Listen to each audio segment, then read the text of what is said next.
السلام عليكم ورحمة الله.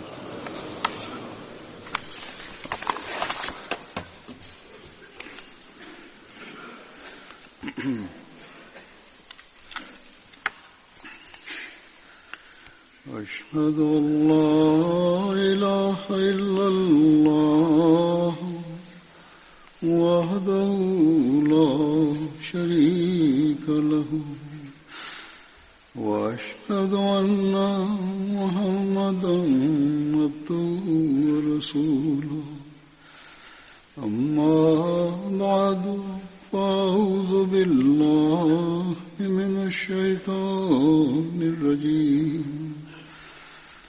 بسم الله الرحمن الرحيم الحمد لله رب العالمين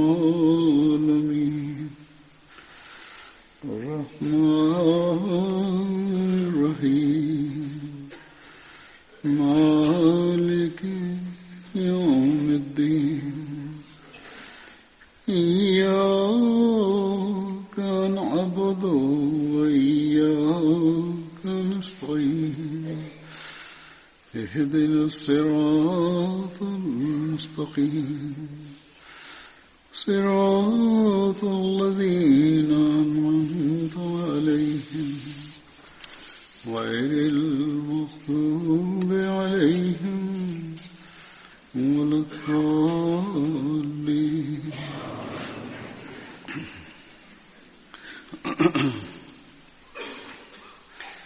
يا أيها الذين آمنوا إذا نودي للصلاة من يوم الجمعة فاسعوا إلى ذكر الله وذروا البيع ذلكم خير لكم إن كنتم تعلمون.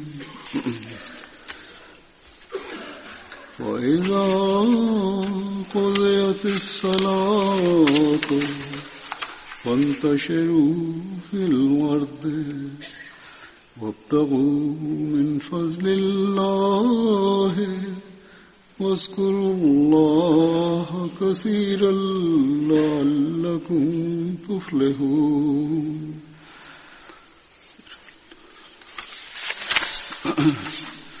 وإذا رأوا تجارة ولهوا انفضوا إليها وإذا رأوا تجارة ولهوا انفضوا إليها وتركوك قائما قل ما عند الله خير من اللهو ومن التجارة والله خير الرازقين.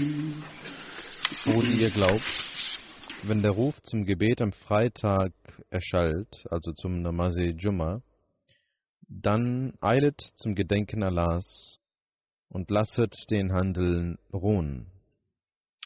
Das ist besser für euch, wenn ihr es nur wüsstet.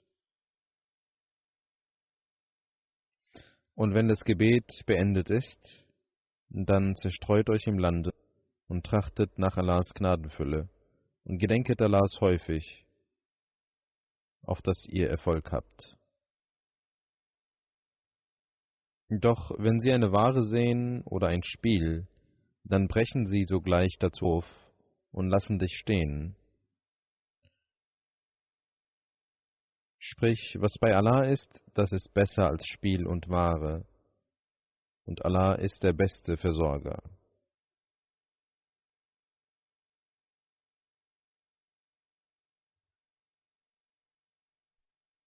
Heute ist der letzte Freitag dieses Ramadan. Und wie man weiß, ist in der Regel, sind die Menschen bemüht, an diesem Freitag vor allem dafür Sorge zu tragen, das Freitagsgebet zu verrichten. Zufällig sind auch Schulferien dieser Tage. Auch deswegen ist die Anwesenheit viel besser.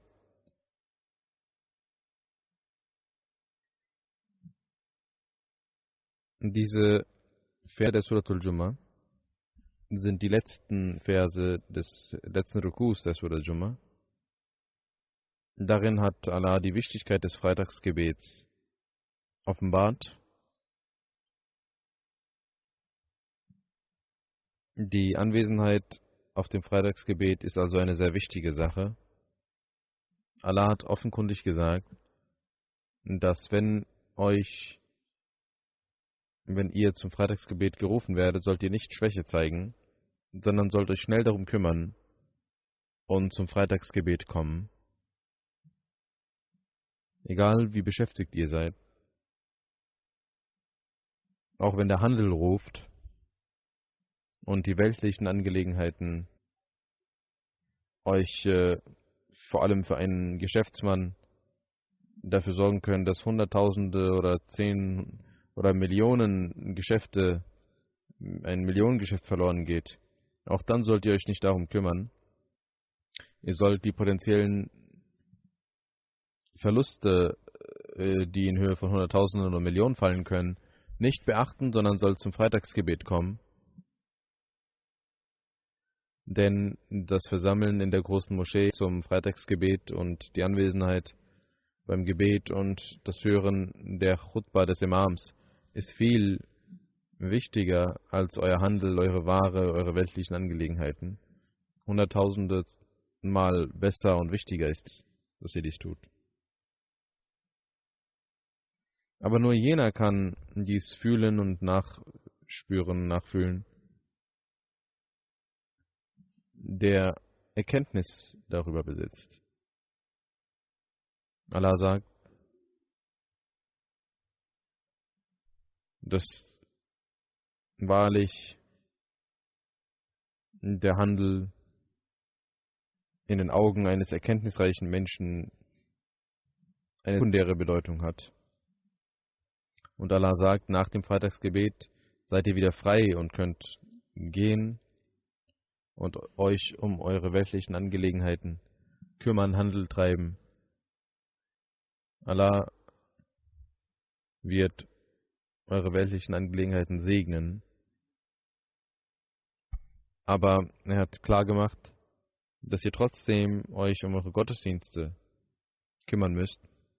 Nicht nur beim Freitagsgebet, sondern Allah gebietet euch, dass ihr an ihn jederzeit denken müsst. Ihr sollt euch immerzu an das Gottesgedenken richten. Dann werdet ihr Erfolge bekommen, noch mehr als zuvor. Sowohl religiöse, spirituelle als auch weltliche. Diejenigen, die Gottes gedenken, wenn sie an Gott denken, dann denken sie auch daran, dass nach dem Freitagsgebet wir auch das Asr-Gebet verrichten müssen. Beispielsweise, auch das ist eine Pflicht, auch das Maghrib-Gebet ist eine Pflicht, das Isha-Gebet ist eine Pflicht, denn das sind alles Pflichtgebete. Und wenn es um weltlichen Handel geht oder andere Versorgungen von Gott, das bekommt man nur durch die Segnungen Allahs.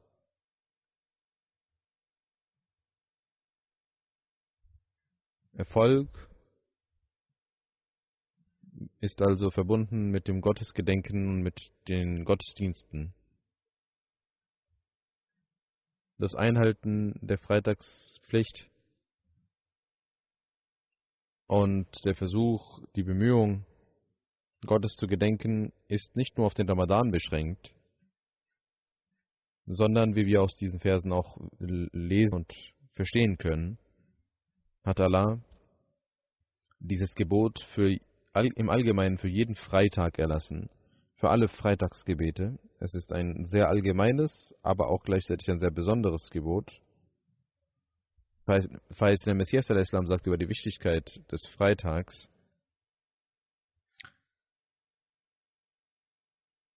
Der Freitag ist wie ein Eid und es ist noch viel wichtiger als ein Eid. Wie ist es wichtiger als ein Eid? Der Messias al-Islam sagt, für dieses Eid gibt es eine Suratul Jum'ah, eine Sure, in der Allah diesen Tag vor allem erwähnt hat und über das Freitagsgebet Verse offenbart hat. Dann sagt der Messias al-Islam über die Wichtigkeit des Freitagsgebets, erzählt ein Ereignis zwischen Hazrat Umar radhiyallahu anhu und einem Juden, als der Vers Al-Yawma akmaltu lakum dinakum,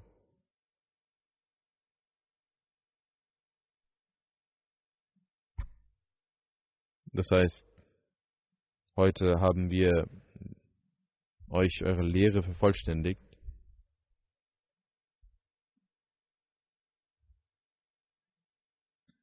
Eure Lehre habe ich für euch an diesem Tage vervollständigt. Als dieser Vers offenbart wurde, sagte ein Jude, dass ihr doch ein Eid feiern solltet an diesem Tage, als der Vers offenbart wurde. Oder wir hätten diesen Tag gefeiert als einen Feiertag. Hazrat Umar radhiyallahu anhu antwortete: Das Freitagsgebet und der Freitag ist doch ein Eid-Tag, denn dieser Vers wurde an einem Freitag offenbart. Und der verheißene Messias al-Islam sagt: Doch viele Menschen sind sich dieses Eids, dieses Feiertags nicht bewusst. Dieses Feiertags, das Allah uns an jedem Wochentag einmal in der Woche gegeben hat und gesagt hat, dass heute eure Lehre vervollkommnet wurde und uns die frohe Botschaft gegeben hat, dass er seine Segnungen auf uns vervollständigt hat.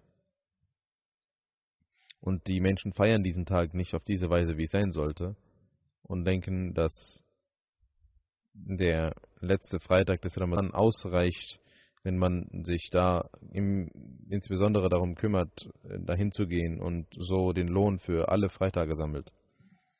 Wir sollten unseren Freitag, unsere Jumma-Gebete mit besonderer Vorsicht erfüllen, so wie wir das im Ramadan tun, im letzten Freitag, so sollten wir das an jedem Freitag tun.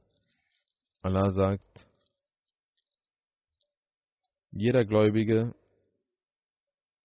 sollte, wenn er Gläubiger ist, darauf achten, dies zu tun, aber viele Menschen kümmern sich nicht darum und kümmern sich mehr um den weltlichen Handel, um ihre weltlichen Angelegenheiten und vergeuden ihren Freitag dabei. Allah sagt: Ihr solltet wissen, dass das, was bei Gott ist, viel besser ist als diese weltlichen Angelegenheiten und diese weltlichen Beschäftigungen. Und Allah ist es, der euch von seiner Versorgung etwas gibt. Dies ist also von äußerster Wichtigkeit und für die Gläubigen sehr wichtig.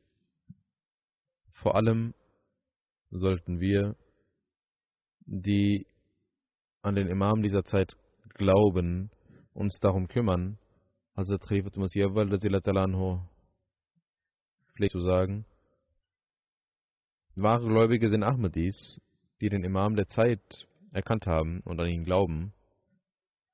Dieser Glaube verlangt von uns, dass wir einer Verantwortung gerecht werden, nämlich dass unsere Taten unseren Worten entsprechen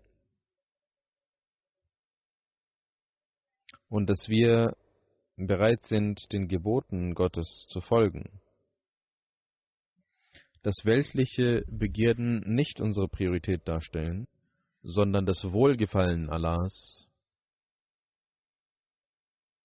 im Zentrum steht, dass das unser Lebenszweck ist. Doch viele von uns vergessen, wir haben an den verheißenen Messias al-Islam geglaubt, Warum haben wir das getan? Der verheißene Messias al-Islam war, um unseren Kontakt mit Allah zu stärken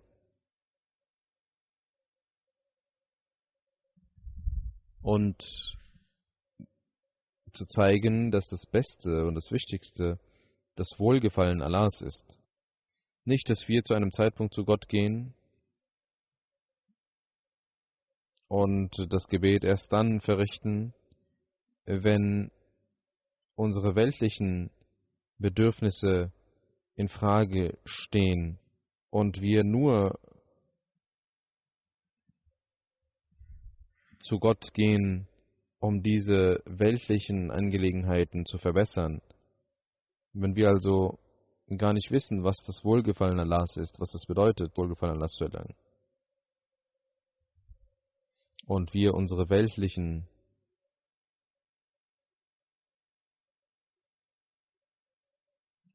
Angelegenheiten Priorität geben. Der verheißene Messias al-Islam sagt, ich sage voller Überzeugung, dass dies Allah uns den glückseligen Menschen als einen Vorteil gegeben hat. Ihr, die eine Bindung mit mir eingegangen seid, sollt niemals stolz sein und hochmütig sein, dass ihr denkt, ihr habt erlangt, was es zu erlangen gab. Es ist richtig, dass ihr glückseliger seid als die Ungläubigen.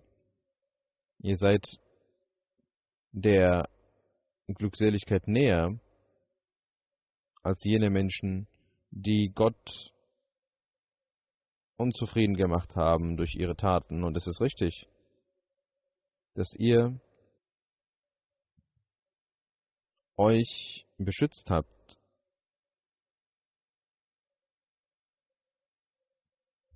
Aber ihr seid zwar nahe an dieser Quelle, die Gott für das ewige Leben geschaffen hat, aber es muss noch daraus getrunken werden. Ihr sollt also von Gott die Kraft erflehen, dass er euch dieses Wasser gibt, sodass ihr nicht mehr dürstet, denn ohne Gott passiert nichts. Ich weiß mit voller Überzeugung, wer immer von dieser Quelle trinken wird, wird niemals verloren gehen, denn dies ist ein lebensspendendes Wasser und es beschützt vor den Angriffen Satans. Es gibt 2 Pflichten, die Allah geschaffen hat. Ihr sollt diese erfüllen, und zwar vollständig erfüllen. Das erste ist die Pflicht gegenüber Gott und das zweite ist die Pflicht gegenüber seiner Schöpfung. Der verheißene Messias hat uns also klargemacht,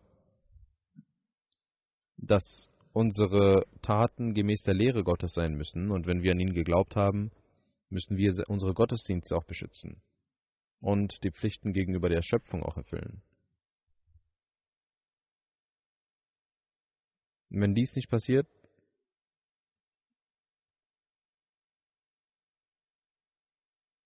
dann können wir die Segnungen Gottes nicht auf diese Weise erlangen, wie es sein müsste. Um aus der Quelle zu trinken, müssen wir unsere Prioritäten ändern. Also Khalifatul Masih I. sagte zu einem Anlass, dass der verheißene Messias Islam einmal gesagt hat, dass es noch aus dieser Quelle noch getrunken werden muss und die Menschen noch trinken müssen. Und der erste Kalif sagt, ich dachte oft darüber nach, dass ich vielleicht damit gemeint bin. Wir alle wissen, was der Rang des ersten Kalifen war. Der verheißene Messias al-Islam hat ihm sehr viel Ehre gegeben. Wenn er schon sich Sorgen macht darüber, wie sehr müssen wir uns Sorgen machen, wie wir aus dieser Quelle trinken müssen. und wie wir es schaffen, die Pflichten des Bets zu erfüllen.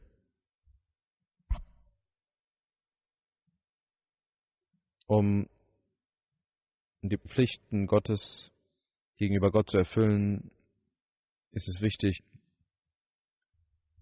zu wissen, dass ob wir die Pflichten des Gottesdienstes erfüllen, und Allah hat als Sinn und Zweck unseres Daseins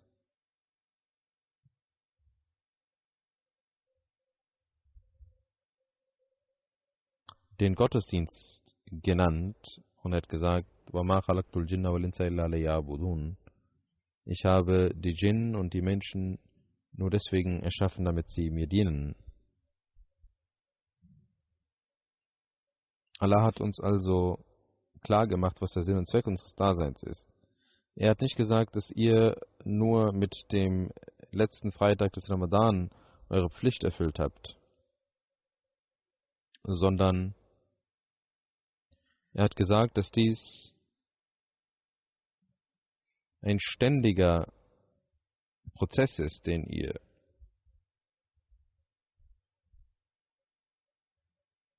gehen müsst. Jeder Freitag ist wichtig und ihr sollt jeden Freitag als wichtig erachten. Und dann sagt Allah nicht, dass ihr durch den Freitag, das Freitagsgebet einfach eure Pflicht erfüllt habt und dass ihr dadurch Gott etwas Gutes getan habt. Oder dass Gott unser Gottesdienst, unsere Freitagsgebete braucht, sondern er sagt, wenn ihr zum Freitagsgebet kommt, die Khutbah hört und währenddessen Zikr Ilahi macht, also Gottes gedenkt, dann gibt es in dieser Zeit einen Augenblick, wo Allah all das erfüllt, was sein Diener von ihm verlangt. Das heißt, alles, was ihr verlangt, was nicht verboten ist, erfüllt Gott, wenn man diesen Augenblick von Gott gewährt bekommt, der an diesem Tag vorhanden ist.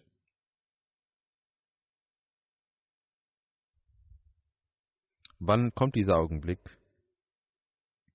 Dieser Augenblick ist nicht für einen bestimmten Tag, einen bestimmten Freitag vorgesehen.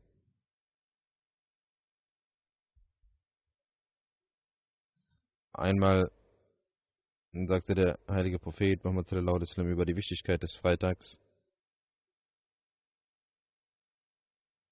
Jeder, der an Allah und an den jüngsten Tag glaubt, für ihn ist der Freitag, das Freitagsgebet eine Pflicht, außer einem Reisenden, Kranken, Kind, Frau und Sklaven. Sie haben verschiedene Dinge, die sie daran halten können. Derjenige, der wegen Spiel und Spaß und Handel sich nicht um den Freitag kümmert, auch Gott wird sich um ihn nicht kümmern. Allah ist wahrlich unabhängig und voller Lobpreisung.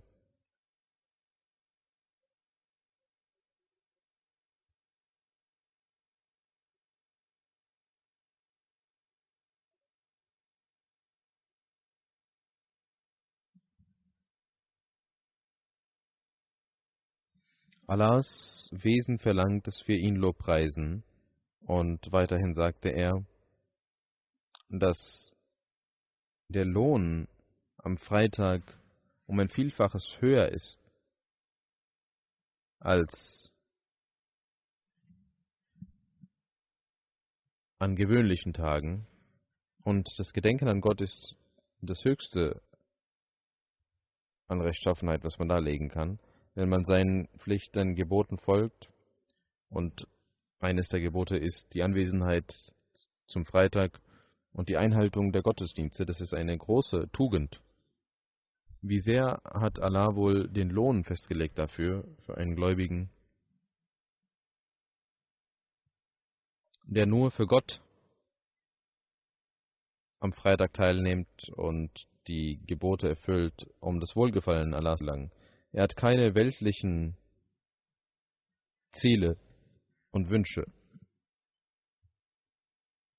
Der heilige Prophet Muhammad sallallahu alaihi wasallam hat darüber, dass jemand bewusst das Freitagsgebet nicht wahrnimmt, gesagt, dass ein solcher Mensch, der bewusst das Freitagsgebet nicht vollzieht, wird als Heuchler gelten. Und wer schwach ist und dreimal hintereinander nicht zum Freitagsgebet kommt, der wird von Gott, sein Herz wird von Gott abgestempelt. Denn wenn man abgestempelt ist, dann bekommt man nicht die Möglichkeit, gute Dinge zu tun.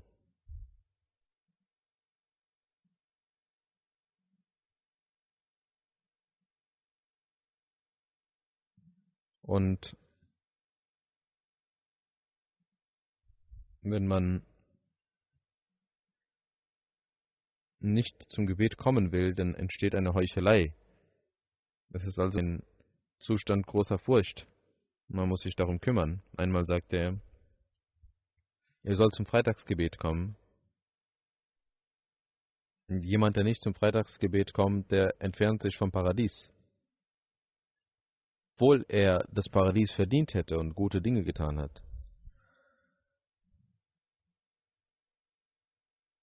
Aber weil er sich vom Freitagsgebet entfernt, entfernt er sich vom Paradies. Zu verschiedenen Anlässen hat der heilige Prophet Muhammad sallallahu alaihi wasallam die Teilnahme am Freitagsgebet erläutert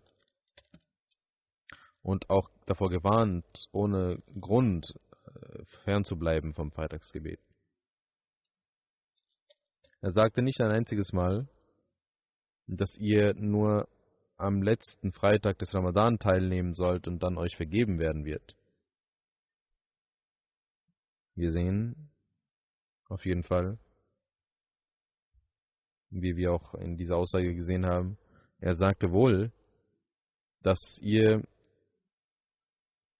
euer Handel, euer Spiel euch nicht daran hindern soll, das Freitagsgebet zu verrichten, denn wer dies tut, derjenige, der sich nicht um das Freitagsgebet kümmert, der wird auch von Gott eine Vorgehensweise, Verhaltensweise erfahren, wo Gott sich nicht um ihn kümmern wird.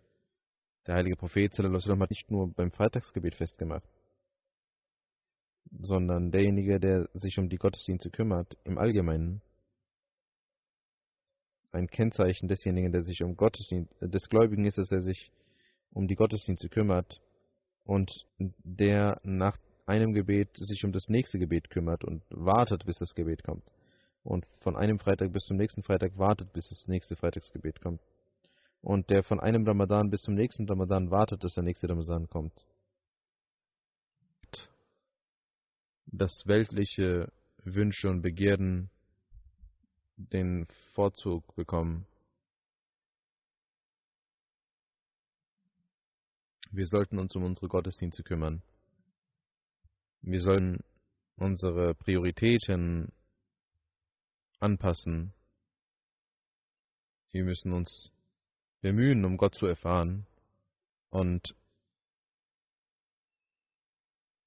dafür ist es wichtig, dass man nicht nur Lippenbekenntnisse zeigt. Wenn wir darüber nachdenken, sehen wir, dass unsere Taten ein Kennzeichen sind dafür, ob wir Gott diese Wichtigkeit geben. Unsere Taten zeigen, dass wir uns verbessern müssen. Unsere Gebete sind oft für unsere persönlichen Wünsche beschränkt. Wenn wir Gott erlangen wollen, dann würden wir Regelmäßigkeit zeigen, Standhaftigkeit zeigen in unseren Gebeten. Unsere Herzen würden nicht nur für den Freitag, für das Namaz Jumma, sondern für die 5 täglichen Gebete in der Moschee sein. Aber wie ich bereits sagte, in der Tat haben wir nicht die Erkenntnis darüber. Wir sehen nur den temporären Vorteil. Und das, was wir für immer benötigen, ist sekundär. Wir verlassen die Gebete, die Gottesdienste, die Freitagsgebete und kümmern uns mehr um unsere weltlichen, temporären Angelegenheiten und denken, dass wir Vergebung finden werden von Gott und Allah wird uns schon vergeben. Das passiert schon. Wir sollen uns mehr um die Welt kümmern.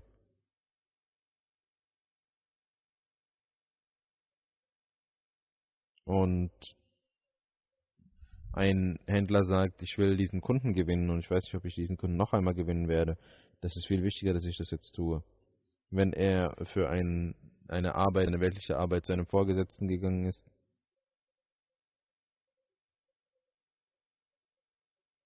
und denkt, dass er jetzt seinen Vorgesetzten glücklich machen muss,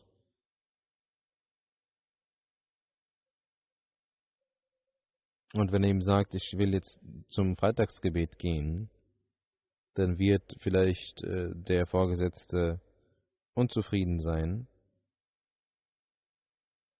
Wenn dies der Fall ist, dann sind es sehr falsche Prioritäten, die man gesetzt hat.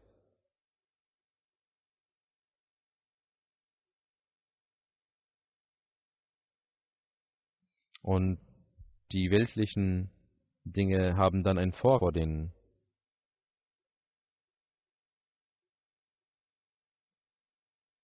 religiösen. Und so passiert es, dass Gott nicht die Priorität wird, sondern weltliche Eigenheiten die Priorität werden. Und Allah gerät in den Hintergrund, die Welt kommt nach vorne. Wir vergessen,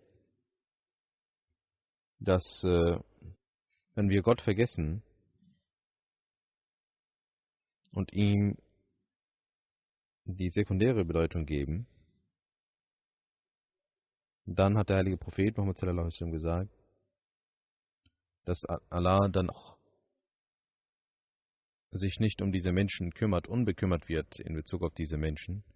Und obwohl diese Menschen das Paradies verdient hätten, würden sie aufgrund dieser Unbekümmertheit nicht das Paradies erlangen.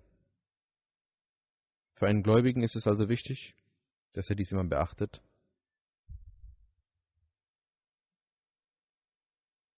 Dass sein Handel, seine weltlichen Angelegenheiten nur durch den Segen Allahs erfolgreich und segensreich sein können. Und wenn das nur mit dem Segen Allahs verbunden ist, dann muss er sich darum kümmern, als allererstes die Pflichten gegenüber Gott einzugehen. Und dieses Prinzip muss jeder verstehen. Wenn wir dies verstanden haben, dann würden unsere Moscheen auch nach dem Ramadan während der 5 Gebete lebendig bleiben und auch beim Freitagsgebet lebendig bleiben, sondern sie würden sogar zu klein werden. Und das hat der verheißene Messias der Islam bezweckt, seine Ankunft. Das ist der Zweck seiner Ankunft. Er war gekommen, um den Menschen mit Gott zu verbinden, und das ist der Sinn und Zweck unseres Bets, dass wir uns Gott näher kommen wollen, dass wir eine Beziehung mit ihm eingehen wollen und seine wahren Diener werden wollen. Unsere Gebete, unsere Freitagsgebete, unser Fasten, unser Eid müssen für die Nähe Gottes sein.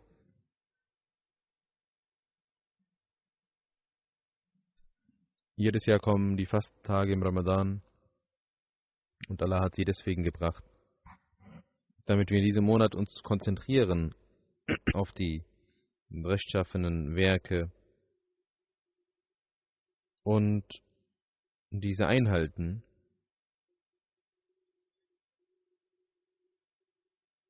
Und dann weitergehen im nächsten Ramadan. Es darf nicht passieren, dass wir nach dem Ramadan wieder den alten Zustand einnehmen. Der verheißene Messias al-Islam hat uns gelehrt, wenn das heute nicht besser ist als das gestern, dann sind wir keine wahren Gläubigen.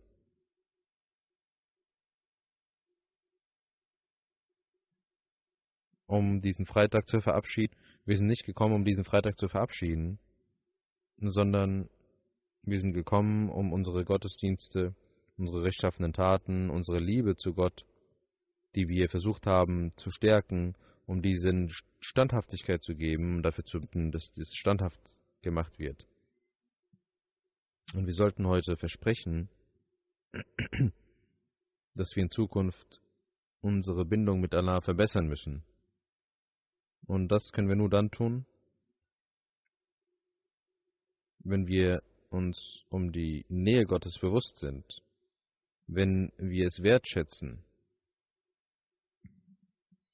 wenn wir in der Tat Gott als die Quelle jeglicher Macht sehen.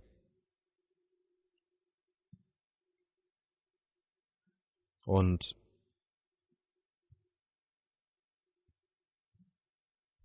wenn wir wissen, dass er das Mittel ist, um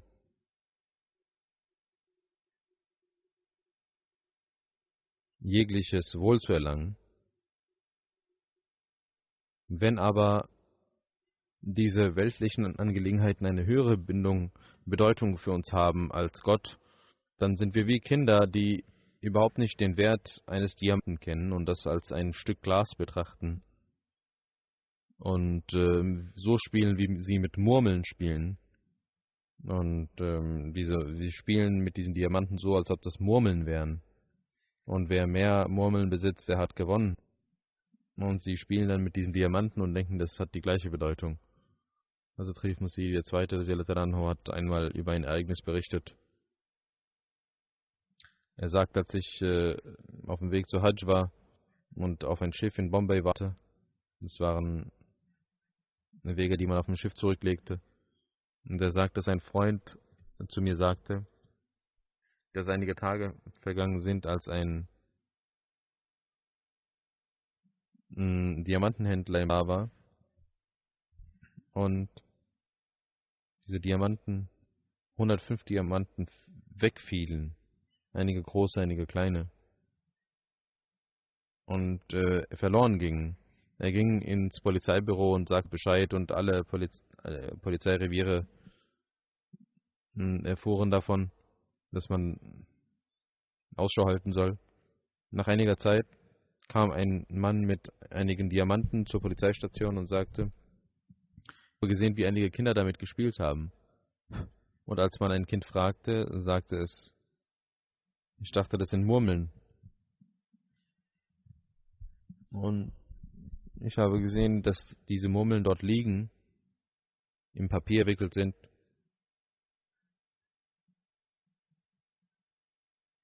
Und habe angefangen damit zu spielen, so wie andere Kinder auch spielen. Als man ihn fragte, wo sind die restlichen Murmeln, da sagte er, ich habe das allen Kindern gegeben, obwohl das Diamanten waren, die mehrere 100.000 wert waren. Aber dieses Kind kannte den Wert davon nicht. Er hat wie Glasmurmeln damit gespielt. Also Muslim Maud sagt, wenn sein Vater dies bekommen hätte, hätte er sie versteckt und niemandem gezeigt, er wäre vielleicht ausgewandert in eine andere Stadt, hätte ein neues Leben begonnen, diese verkauft, damit Geld gemacht. Aber in den des Kindes hatten diese Diamanten gar keinen Wert. Er dachte, das sind Glasmurmeln und verteilte sie anderen Kindern. Wenn er Süßigkeiten bekommen hätte, hätte er das Gleiche getan wahrscheinlich. Oder vielleicht hätte er sogar Süßigkeiten anders behandelt als diese Diamanten, weil es für die Süßigkeit für ihn einen höheren Wert hätte.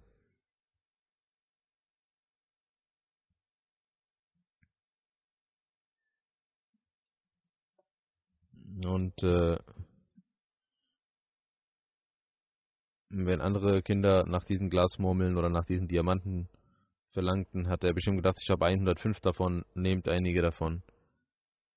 Aber wenn er Süßigkeiten bekommen hätte, hätte er sie wahrscheinlich nicht so verteilt wie diese Diamanten. Er hätte gesagt, ich will sie selbst essen. Also ist in seinen Augen der Wert von Süßigkeiten größer als das der Diamanten, weil er ihnen mehr nützt.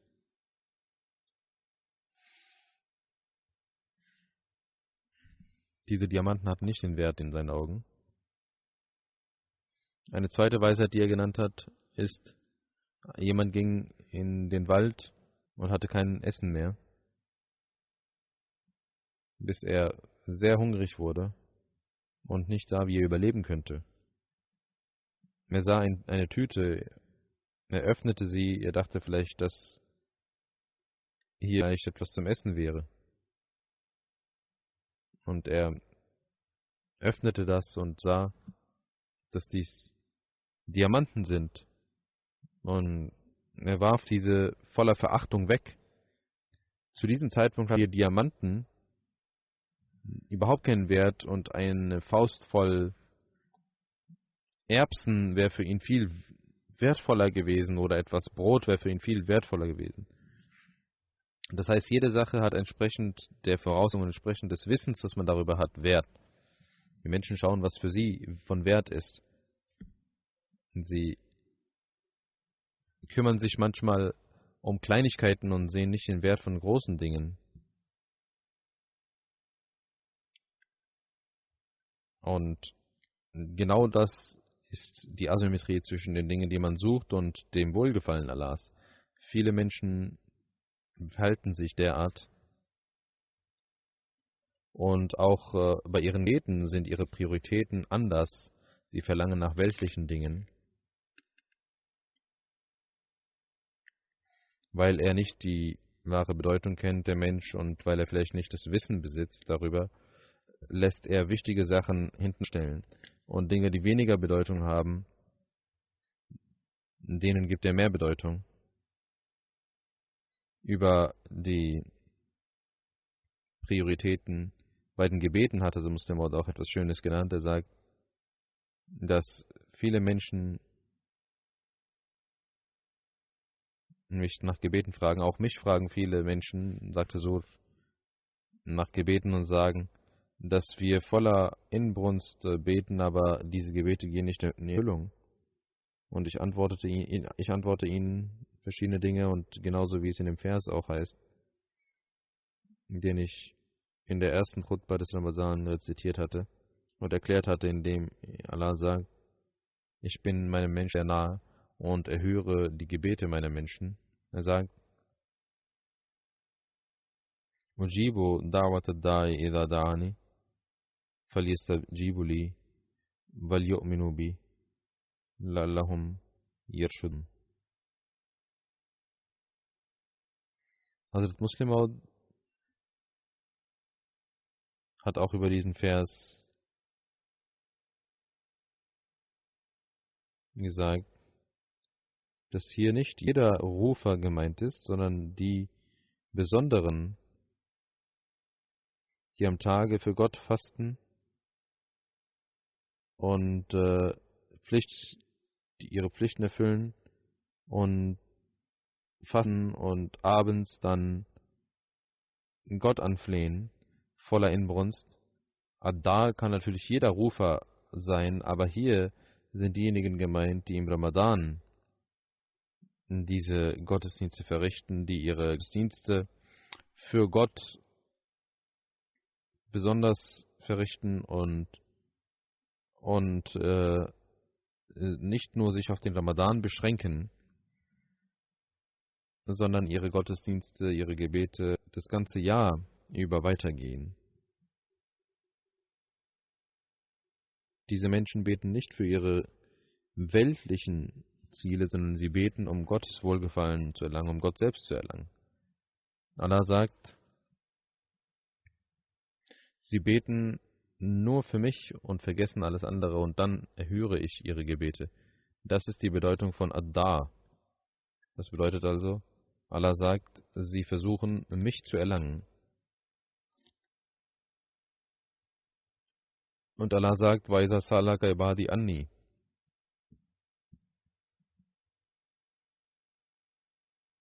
Wenn meine Diener nach mir fragen, wo ich bin, sie wollen mich erlangen.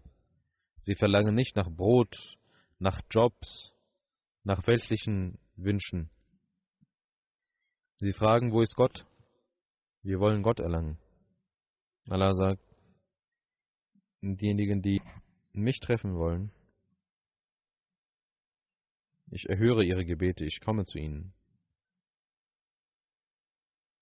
Er sagt nicht diejenigen, die nach Job verlangen, die nach Brot verlangen oder nach einer Ehe verlangen, dass ich immer ihre Gebete erhöre und sofort erhöre, was sie sagen. Und wir sehen, dass die Menschen, die danach verlangen, sagen, wir haben voller Inbrunst gebetet und das wurde nicht akzeptiert. Das sind Menschen, die nur temporär beten, die nur kurzfristig sich um ihre Gebete kümmern, solange sie etwas benötigen. Ihre Inbrunst ist sehr temporär. Einige Menschen schreiben, wir haben voller Inbrunst gebetet, Allah hat nicht unsere Gebete erhört.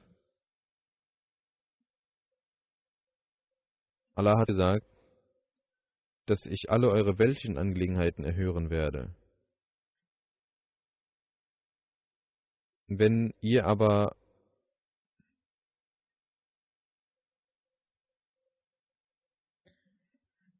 uns verändern wollen, eine tiefe Veränderung in uns eingehen wollen, dann sagt Allah, dass ich mit meinem Freund bin, seine Wünsche erfüllen werde, mit seinem Feind kämpfen werde.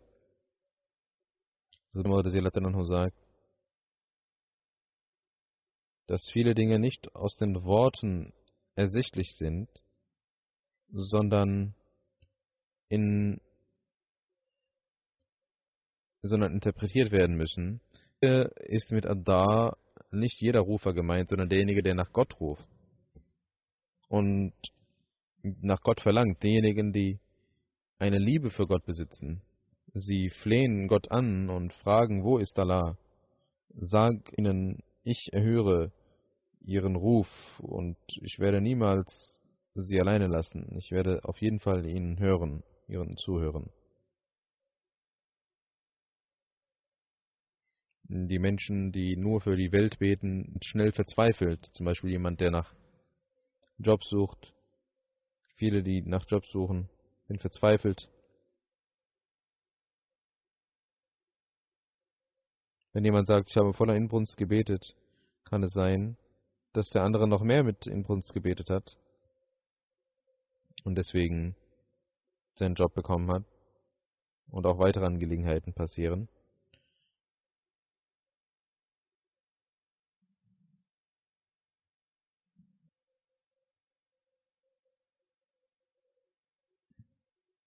Das sind begrenzte Dinge. Aber Gott ist unbegrenzt. Wenn wir nach Gott verlangen, dann kann jeder ihn bekommen, wenn man inbrünstig ist und wenn man seine Gebote auch erfüllt. Denn Allah sagt, ihr sollt meine Gebote erfüllen, wenn ihr wollt, dass ich euch höre. Man muss auch Diamanten als Diamanten anerkennen und nicht als Glasmurmeln bezeichnen. Dann werden wir Gott erfahren. Und wer Gott erfährt, der bekommt jede Segnung der Welt. Es ist also die Aufgabe des Menschen, dass er den Geboten Gottes folgt und nicht nur den letzten Freitag als den einzig wichtigen erachtet, nicht nur den Ramadan als wichtig erachtet, sondern dass wir vollkommen Gott vertrauen, niemals untreu sind gegenüber. Dann werden wir zu jenen gehören, die in der Tat Rechtleitung erlangen werden, deren Freund Allah ist. Und er erfüllt alle ihre Bedürfnisse. Wir, die an den Messias al-Islam geglaubt haben, haben die Verantwortung,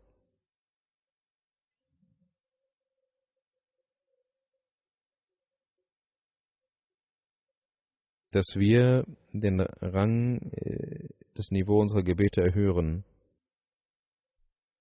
Und das, was wir versucht haben, in diesem Ramazan zu erlangen, dass wir das nicht loslassen, dass wir das Niveau unserer Gebete immer weiter erhöhen, dass wir den Freitag immer erfüllen, das Freitaggebet erfüllen, dass wir die Gebote Gottes erfüllen und versuchen, zu jenen Menschen zu gehören, die immer nach Gott verlangen, deren Gebet immer Gott ist, die seine Nähe erlangen wollen.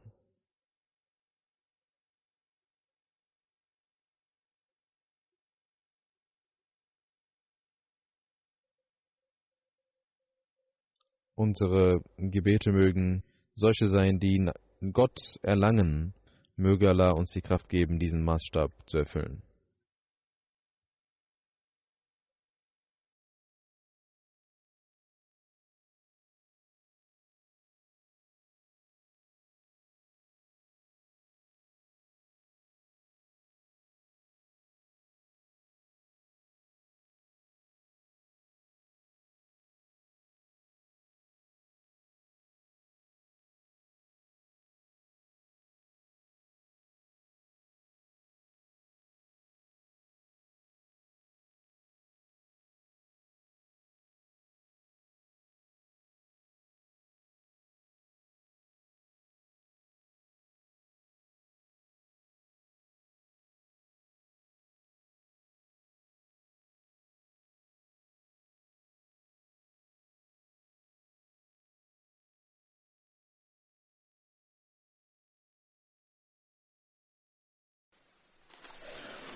الحمد لله نحمده ونستعينه ونستغفره ونؤمن به ونتوكل عليه ونعوذ بالله من شرور أنفسنا ومن سيئات أعمالنا من يهده الله فلا مضل له ومن يضلل فلا هادي له ونشهد أن لا إله إلا الله ونشهد أن محمدا عبده ورسوله